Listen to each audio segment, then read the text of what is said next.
Unit UT के भाजपा के कार्यकारिणी के सदस्य हैं और इस वक्त मंच में उपस्थित नहीं है, लेकिन इस कार्यक्रम के प्रभारी और पूर्व जो यहाँ से इंद्रवाल से प्रत्याशी रहे हैं श्रीमान तारकीन साहब जी, मंडल प्रधान श्री रोशनलाल शर्मा जी, जिला सचिव प्रसाद भंडारी जी, आबिद लोन साहब जो मड़वा से मंडल प्रधान है, यहाँ इस सभागार में उपस्थित मेरी बहन, मेरे भाइयों, मेरे बुजुर्गों और मेरे दोस्तों, आप सबको मेरी तरफ से प्यार भरा नमस्कार, आदाब।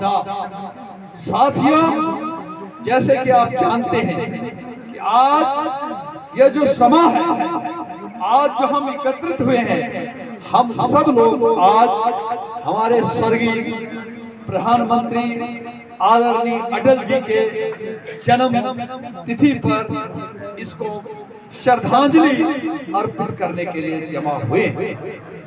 आप जानते हैं आदरणीय अटल बिहारी वाजपेयी भारतीय जनता पार्टी के पहले देश के प्रधानमंत्री हैं और उनके शासनकाल उन्होंने जब सरकार चलाई, चाहे वो देश के विदेश मंत्री रहे, चाहे देश के प्रधानमंत्री रहे, उन्होंने ऐसे कार्य किए, ऐसे काम किए, ऐसा शासन दिया जिस शासन का नाम सुशासन रखा गया। कब इस महान महाव का जन्म हुआ? अटल बिहारी वाजपेयी मध्य प्रदेश ग्वालियर में 25 दिसंबर 1924 को पैदा हुआ।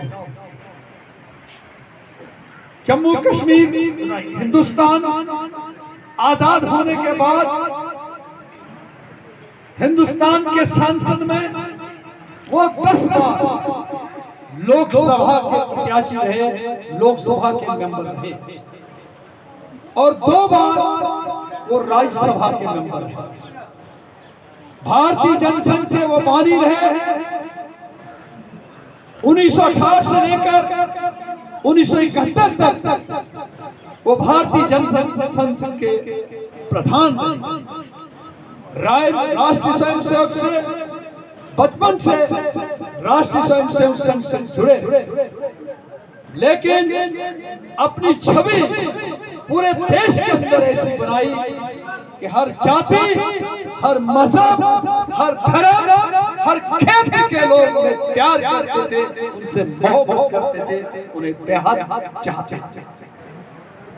यही कारण है कि आज आदरणीय अटल बिहारी वाजपेयी न सिर्फ अपने दल के अंदर लोकप्रिय हैं, बल्कि विपक्ष के दिलों में भी आज वो उतने ही लोग।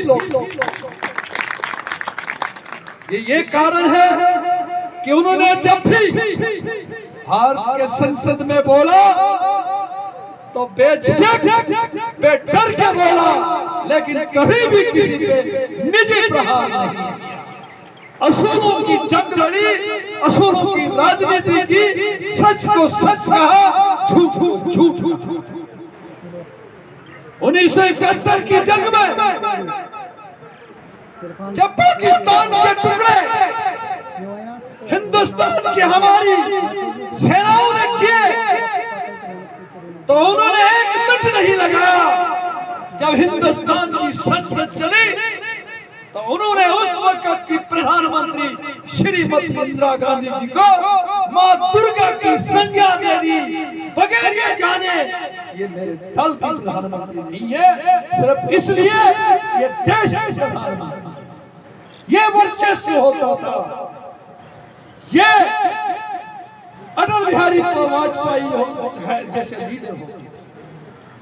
तो अटल बिहारी वाजपेयी जनसंघ से लेकर जनता पार्टी 1977 के अंदर, 1977 से पहले जब स्वर्गीय श्रीमती इंदिरा गांधी ने इमरजेंसी पूरे देश के अंदर लागू की तो उस इमरजेंसी के खिलाफ जयप्रकाश नारायण के क़यादत में समूचा विपक्ष इकट्ठा हो गया और जिसमें भारतीय जनसंघ भी उसमें शामिल हुआ और जो उस वक्त इमरजेंसी में जो जुल्म हुआ, जो जबर हुआ, उस जबर के खिलाफ उन्होंने आंदोलन किया और अपने आप को जेलों में बंद करवा दिया।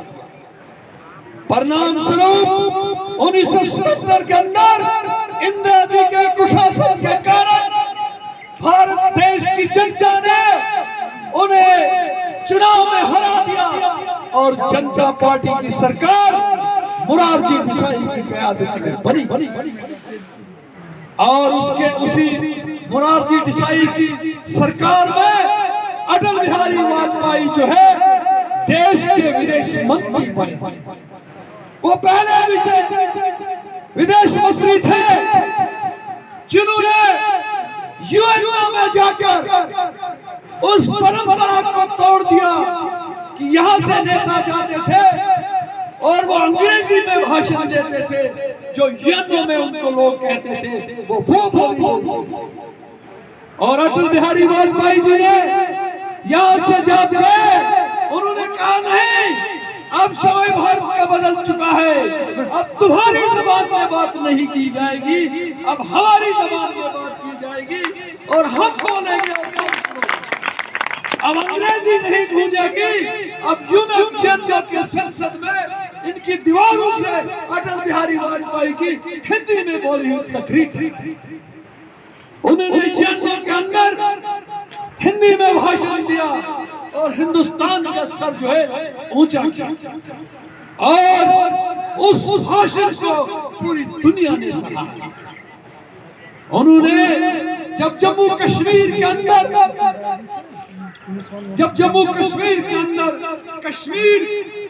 की शोर चली थी, कश्मीर के हालात खराब हो गए, तो उस वक्त नरसिम्हा राव जी की जब सरकार थी तो दूर दूर तक पूरे हिंदुस्तान के कोने कोने में देखा, हर सियासतदान पर नजर पड़ी तो कोई एक नजर अगर किसी पे पड़ी, अगर कोई एक चेहरा दिखा, कोई एक नेता नजर आया, वो सत्ताधारी को अपनी सत्ता में अपनी लाइन में नहीं दिखाई दिया, बल्कि नजर पड़ी तो अटल बिहारी वाजपेयी पे पड़ी कि अटल बिहारी वाजपेयी जाकर जनीवा में जाकर हिंदुस्तान की तरफ से कश्मीर के पक्ष रखेंगे। और वो जनीवा में गए और उन्हें जोरदार तरीके से अपना पक्ष जो है जनीवा में रखा। ये होते थे देश के लीडर जिन्होंने एमए में पॉलिटिकल साइंस की थी, जिन्होंने हमेशा लोगों के लिए काम किया और कभी भी अपने बारे में कुछ नहीं सोचा। एक समय आया भारतीय जनता पार्टी में उसका विलय हुआ और जनता पार्टी के बाद 1980 के अंदर भारतीय जनता पार्टी का जन्म और उस वक्त भारतीय जनता पार्टी के दो महान लीडर थे, आदरणीय अटल बिहारी वाजपेयी जी और अडवाणी जी, लाल कृष्ण अडवाणी जी। और भारतीय जनता पार्टी जिसके पास केवल 200, लेकिन आप देखिए भारतीय जनता पार्टी लाल कृष्ण जी अडवाणी के नेतृत्व में जब अयोध्या के मसले में पूरे देश के अंदर रथ यात्रा निकाली तो भारतीय जनता पार्टी का वर्चस्व जो है पूरे देश के अंदर। लेकिन फिर प्रश्न ये आया, अडवाणी जी भी है, अटल बिहारी जी भी है, दोनों एक कद के नेता है। अगर आने वाले इलेक्शनों में अगर भारतीय जनता पार्टी को सरकार करने का अवसर मिलता है तो कौन देश का प्रधानमंत्री होगा, ये चर्चा पूरे देश के अंदर शुरू होगी। लेकिन साथियों, भारतीय जनता पार्टी के विचारों को, असूलों को और अनुशासन को दाद देनी होगी, क्योंकि भारतीय जनता पार्टी का हर कार्यकर्ता के अंदर कूट कूट कर अनुशासन भरा हुआ है। यह हमने तब भी देखा है जब हम विपक्ष में, हम प्रभावित होते थे हमेशा इनके अनुशासन। जब वो घड़ी आई, लोग सोच रहे थे, एक्सपर्ट तस्करे कर रहे थे कि अडवाणी जी प्रधानमंत्री होंगे या अटल बिहारी वाजपेयी प्रधानमंत्री होंगे, कहीं इनके बीच में कोई लड़ाई तो नहीं छिड़ जाएगी।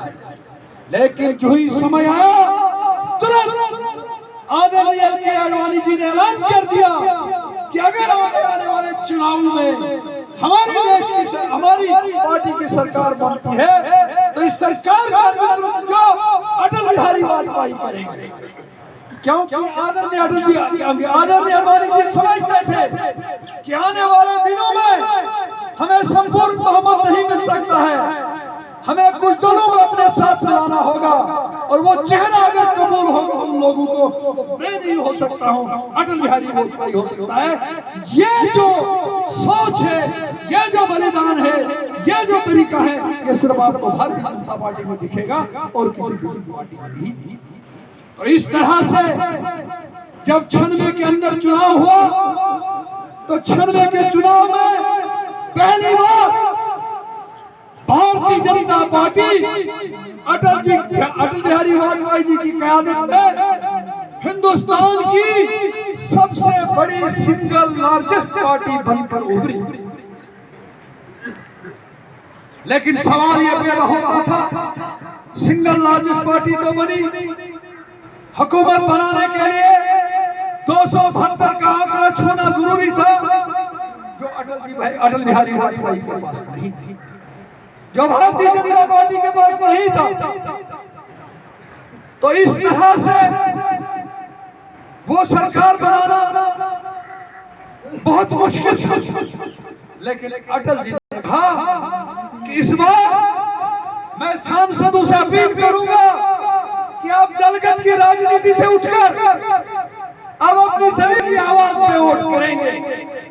और मैं देखना चाहता हूं कि क्या हिंदुस्तान की सियासतदान, क्या हिंदुस्तान के नेता अभी भी दलगत की सियासत के दलदल में फंसे हैं, या वहां से उभरकर एक खुली हवा में, एक खुलेपन का मुजाहरा करते हैं। उन्होंने कहा, वो राष्ट्रपति जी के पास गए और उन्होंने कहा कि मैं सरकार, उन्होंने सरकार बनाई। और जब उन्होंने भाषण दिया, जब अविश्वास प्रस्ताव पेश हुआ, तो अटल बिहारी वाजपेयी जी का वो भाषण सबको याद हो गया।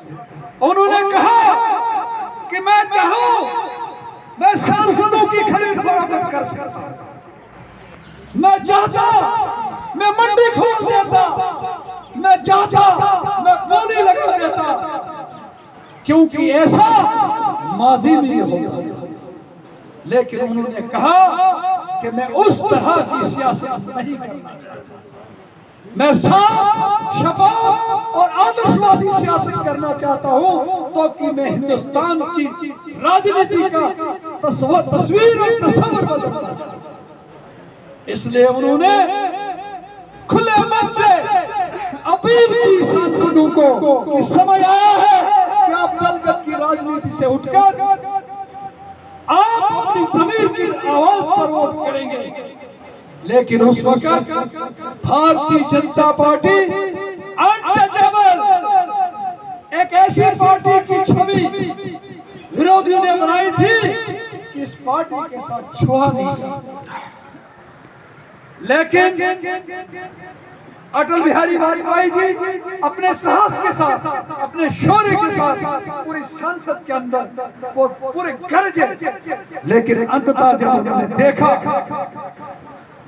कि सांसद समझ रहे हैं, अटल जी एक एक शब्द सच कह रहे हैं, हमारी जमीरों को झंझोड़ रहे हैं, लेकिन हम लोग अपनी दलगत की राजनीति के दलदल से नहीं निकल सकते।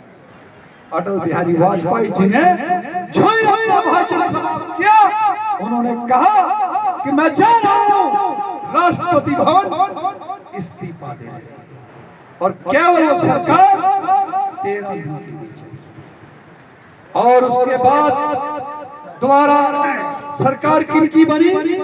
जिन्हें सरकार करने की लत लगी, अजीब जोड़ बना के, जिनका कोई मेल नहीं था, मिलन नहीं था, लेकिन चूंकि सिर्फ भारतीय जनता पार्टी को सत्ता से दूर रखना था, देवगौड़ा जी की शक्ल में प्रधानमंत्री के रूप में उस वक्त उनको कुर्सी पे बिठाया।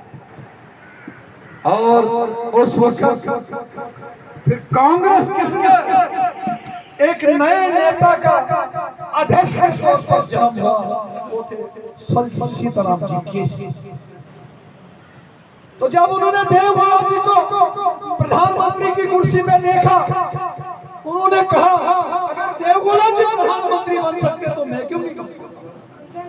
तो उनकी जिज्ञासा जो है चलती गई, ज्वाला चलती गई, और दिन दिन वो प्रधानमंत्री के बनने के ख्वाब देखते, और आज दिन उन्होंने देवगौड़ा जी की सरकार को अस्थिर करने का प्रयास किया। भारतीय जनता पार्टी ने नहीं किया, भारतीय जनता पार्टी के किसी नेता ने नहीं किया। उन्होंने कहा कि हमें सब बहुमत नहीं है, हम विपक्ष में बैठेंगे, हम विपक्ष की भूमिका निभाएंगे। लेकिन जो लोग सत्ता में थे उन्होंने ही देवगौड़ा की सरकार, और उस सरकार को गिराने के बाद इंद्र कुमार गुजराल जी, और फिर कुछ महीने के बाद इंद्र कुमार गुजराल जी की सरकार को भी गिरा दिया और देश को चुनाव में धकेल दिया। जब देश को चुनाव में धकेल दिया तो देशवासियों ने पुनर्से भारतीय जनता पार्टी को आदरणीय अटल जी की क़यादत में अपना विश्वास दे दिया। लेकिन दुर्भाग्यपूर्ण फिर भी 272 के आंकड़े से हम, लेकिन समीकरण बनना था। जिस भारतीय जनता पार्टी को अछूत पार्टी माना जाता था, अब धीरे धीरे नीतीश कुमार जैसे लोग, जयललिता जैसे लोग, ममता बनर्जी जैसे लोग, ये लोग जो थे, ये लोग भारतीय जनता पार्टी के करीब आ गए और एनडीए में शामिल हो गए, और इस तरह से नेशनल डेमोक्रेटिक अलायंस का कायम हुआ। और नेशनल डेमोक्रेटिक अलायंस का काम जब हुआ, और उसके बाद भारतीय जनता पार्टी की सरकार जो है दोबारा अटल जी की क़यादत में चली, और अटल जी ने पहला काम क्या किया? उसने कहा कि अब समय आया है, ना अमेरिका के आगे झुकना है, ना रशिया के आगे झुकना है, ना चाइना के दबाव में आना है। हमने अपने देश के लिए, अपने दिफा के लिए जो करना है करेंगे, जिसको जो करना है करता रहे। और उन्होंने डंके के चोट पे आते ही पोखरण का दूसरा टेस्ट किया, आपको याद होगा।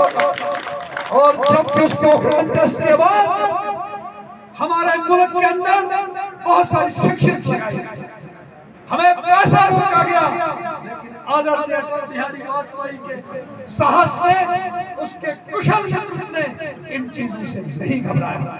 उन्होंने कहा देश आगे बढ़ेगा, सूरज निकलेगा, अंधेरा छटेगा, हम पीछे नहीं हटेंगे, हमारा कदम आगे बढ़ेगा, जिसने जो करना वो करेगा। लेकिन उन्होंने पोखरण का टेस्ट करके दुनिया को पैगाम दिया कि अब भारत को डराने का प्रयास मत करिए, अब भारत न्यूक्लियर ताकत बन चुका है। अब तुम ये मत समझो कि अमेरिका से, रशिया से या चाइना से कम है। इसलिए वो पहले देश के प्रधानमंत्री थे जिन्होंने पोखरण टेस्ट को उन हाथ में किया।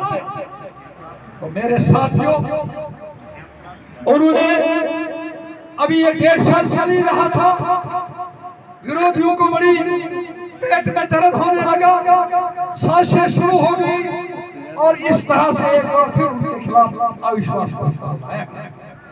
जब अविश्वास प्रस्ताव लाया गया, आप देखो इस देश की लोकतंत्र की खूबसूरती देखो, सुंदरता देखो।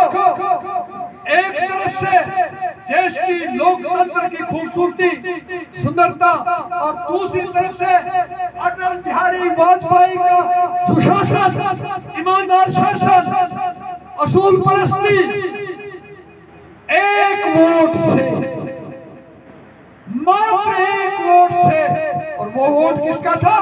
उस वक्त नेशनल कॉन्फ्रेंस में सैफुद्दीन सोज, उनके एक वोट से अटल जी की सरकार गिरी। और आप देखिए उस महान नेता का बड़ा दिल, उन्होंने कहा अगर एक वोट लोकतंत्र में मुझे कम है, मुझे सरकार में बैठने को कोई अधिकार नहीं। क्या वजह? लोग तो 10-10, 20-20 वोट खरीद लेते हैं। नरसिम्हा राव जी की सरकार में, नरसिम्हा राव जी की सरकार को बचाने के लिए क्या किया गया था? क्या वहां पर खरीद फरोख्त नहीं की गई थी? की गई थी। लेकिन अटल जी ने कहा इनमें और हम कोई। और इतिहास के पन्ने जब आप पलटते हो तो आप देखते हो अगर हिंदुस्तान के अंदर किसी नेता की सरकार एक वोट से गिरी थी, 542 के संसद में एक वोट से सरकार करने वाली सरकार जो थी अटल बिहारी वाजपेयी। ये शौर्य था उस नेता, ये धैर्य था उस नेता का, या असूल थे उस नेता के, जिसका आज हम जन्मतिथि मनाते हैं। इसीलिए तो आदरणीय नरेंद्र भाई मोदी ने सुशासन का नाम इनके जन्म दिवस पर रखा। ये कार्य किया। एक वोट से हुकूमत गिरने के बाद दोबारा जो है देश को चुनाव में धकेला, और उस वक्त अटल जी के नेतृत्व में एनडीए काफी मजबूत हो, और उस वक्त जो प्री अलायंस था एनडीए का, अटल जी के नेतृत्व में संपूर्ण बहुमत जो है एनडीए को मिली। और इस तरह से 1999 से लेकर 2004 तक अटल जी की सरकार पूरे 5 साल चली। और इस दौरान उन्होंने बहुत सारे सोशल रिफॉर्म लाए, इकोनॉमिकल रिफॉर्म लाए, और ये देश, जिस देश को ग्रामीण देश कहा जाता है, ये पहली अटल बिहारी वाजपेयी की सोच थी कि अगर ग्रामीण को शहर से जोड़ना है तो हमें सड़कों का जाल बिछाना होगा। और प्रधानमंत्री ग्राम सड़क योजना के रूप में अगर कोई स्कीम, कोई प्रस्ताव किसी ने लाया था तो देश के प्रधानमंत्री अटल बिहारी वाजपेयी। अटल बिहारी वाजपेयी जी यही नहीं रुके, उन्होंने कहा था मित्र बदल सकते हैं, दोस्त बदल सकते हैं, पड़ोसी नहीं बदल सकते हैं।